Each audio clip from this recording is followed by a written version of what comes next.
I read a lot of polls in my line of work, and rarely is there a set of numbers that just causes my eyes to bulge. But there it was, Chris Christie losing a hypothetical 2016 matchup to Hillary Clinton by 23 points in his home state. That is not a good sign, nor is, in this Rutgers poll, the governor having a 37% approval rating. That's the lowest in the time that he has been in Trenton. So it's not hard to figure out part of why this is going on. The economy is not great in New Jersey right now. Atlantic City, one casino after another, it seems, is closing, including some of the Trump casinos. So you have a loss of a lot of jobs. And, you know, a lot of other political controversies are just making life difficult for Chris Christie at a time when he is gearing up to run for president, when he is trying to sell himself in Iowa. And he did not have a good week last week when I guess he was overseas and was asked a question about childhood vaccinations and gave an answer and he had to walk it back and all of that.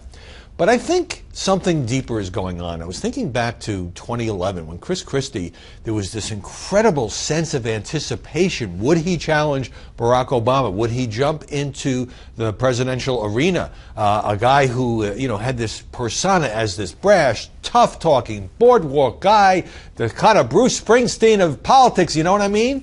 And he seemed so refreshing then, and I don't think he's lost any of those qualities. I just think that we in the media and some voters look at him differently now. It's one thing to have that, shall we say, free-swinging style at home, another thing to make it work in the Iowa caucuses. But I finally realized that there is just such a thing in politics as having your moment.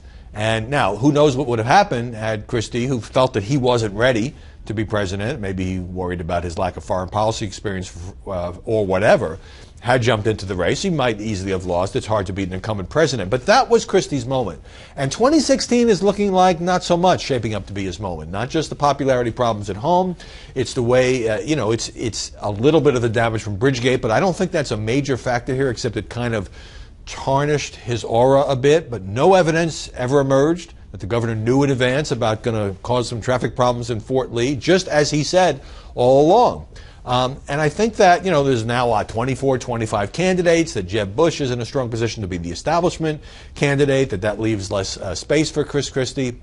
But there just is this sense, and, I don't count him out. For all you Christie fans out there, he could do very well in the debates. He does have an authenticity about him. He has incredible retail political skills, but it just feels like he's not the sort of hot candidate at the moment. That might be Scott Walker. Who knows? It could turn out to be Rand Paul or Ben Carson or any one of a number of people.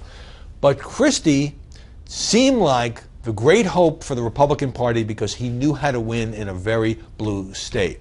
Right now, he's having a hard time even governing in that blue state.